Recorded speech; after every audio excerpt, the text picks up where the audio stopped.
Rapid reaction here to USC's double overtime win over Rutgers. And look, I'm going to preface this by just being candid with our audience, as we always are. Respectfully to any USC fans that have stumbled their way into this channel, I hope that you return, enjoy this, maybe don't enjoy this, but watch many more times in the future. It's great to have you here.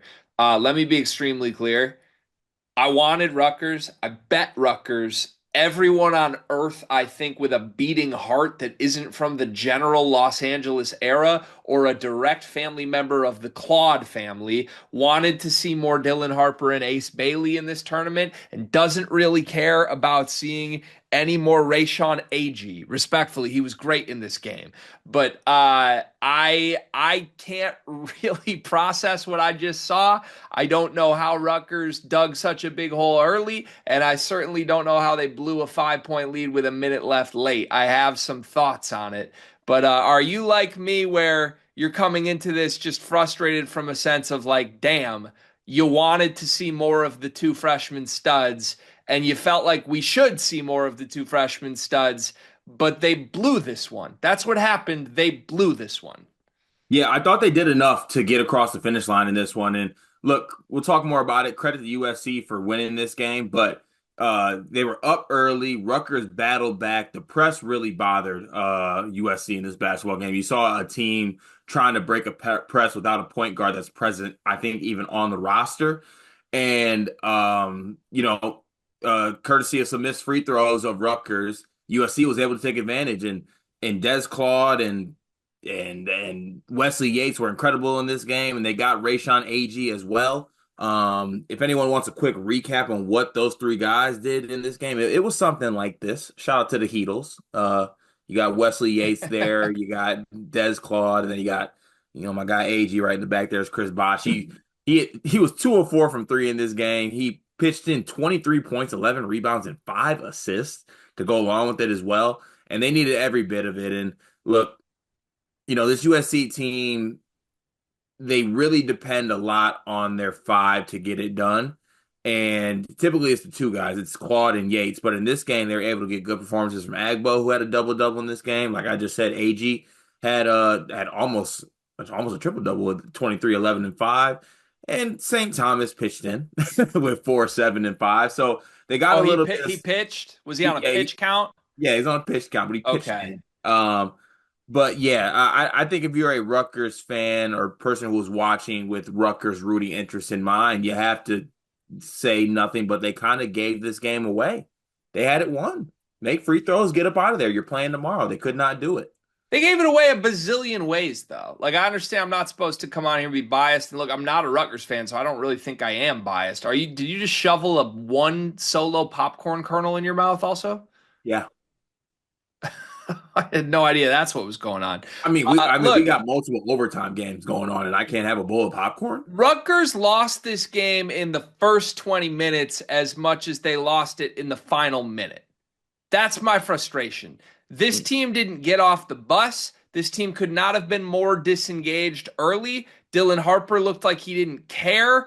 Ace Bailey was definitely engaged more than anybody else, but like, good Lord, they were flat.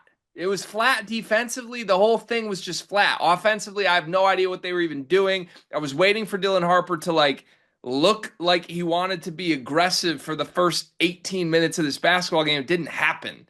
And in the second half, they just come storming out of the gates. I guess give them credit for that because they could have just said, you know what, I'm done. Like I tweeted trying to reverse jinx it. Like, hey, these guys look like they're ready for the lottery and not all that interested in extending the season. They came out in the second half very interested in extending the season. And oh, what do you know? They were so much better than USC by literally just getting engaged defensively. That's all this was. Pike was like, we're going to press them. Okay, press them for 10 minutes, 12-point deficit erased. Mhm. Snap your fingers, there you go. And then he pulled the press off late. So, like, what are we doing? Is this team serious about defending or not? You haven't played serious defense once all season, and you do it for 10 minutes and you go on this massive run, and then it just disappears late. I hated that. And then, as much as I hated anything in the first 30 minutes of the game, I hated Dylan Harper's late game decision making. so much. And this is a dude who is renowned for his late game situational decision making. At the very top of the scout of Dylan Harper, going back to the prep level, is his clutch gene. There was zero clutch gene in this game. I can give you bullet points on this, but like, get to the free throw line. Stop going to Jeremiah Williams and Tyson Acuff in the clutch. I'm sorry. I don't care if it's triple teamed. I don't care if you have to be aggressive. And yeah, Ace Bailey fouled out and was on the bench. But like, dude, you are here to do this. Step up to the moment and do it. And at the end of regulation, he took a really awful shot, made it way harder than he needed to. He's a step back, like just, I don't know, off the dribble three millionaire man. And instead, he tries some fadeaway two that I've barely ever seen him attempt that he airballs. In overtime, he created the space needed for the shot and then kicked to Jeremiah Williams to clang one. And again, with 10 or I think 10 to 15 seconds left in regulation, when they had a 2-point lead, Dylan Harper doesn't get to the free throw line. Instead, he's giving the ball to a teammate, and he's getting beat off the dribble by Des Claude after they missed 2 free throws. Like, this game never should have been in USC's hands with a chance to win the game. It should have been in Dylan Harper's. And when it was in Dylan Harper's hands, he fumbled it away in this game. And that's harsh to say because no one wants to hear that. We all love his game. He had 27 points in 46 minutes with 8 rebounds and 8 assists. It was sensational. And it wasn't good enough in the clutch, which is supposed to be Dylan Harper time. And I'm going to have a hard time getting that out of my head. Yeah, and it correlated too with USC guys being the ones that made plays. Like I letting Des Claude drive right in that situation for basically a layup to tie the game is crazy, and then settling for that, basically a bad jumper, fadeaway jumper when you can get to the rim, maybe force the ref's hand. I just really don't want to see that from Dylan Harper in that situation. And look, credit to Des Claude, credit to Wesley Yates. Those guys played 50 and 46 minutes respectively, and they made plays down the stretch. Des Claude was aggressive. Des Claude got to the free throw line 15 times. And look, USC probably is looking back like, yeah, these guys are great, but we also just won a basketball game where we turned it over 21 times. And for a good portion of this game, USC looked like they had never broken a press in their life. I'm surprised they only turned it over 21 times. I was expecting to see something crazy like 27. They could not take care of the basketball. They were throwing it all over the place. But in the end, got to overtime and they were able to make enough plays. And they made some separation in the second overtime. I thought a lot of that was, Des Claude making plays, and Wesley Yates made that big three with the shot clock going down and let whatever Rutgers player he was looking at and let him know it's like, this is what the fuck I do, just so I got to remind you.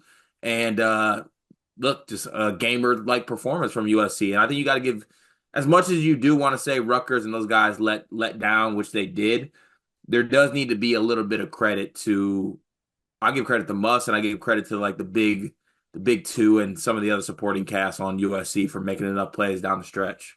Yeah, absolutely. They shot 44% from three, 81% from the line. 3 different guys with 23, 24, 28 points. Shabuzi Agbo, by the way, that's my nickname for him, Shabuzi. You good with that? I'll let that go. Shabuzi Agbo, I love him. He's a great shooter. From three. He hit some big ones early. I don't know.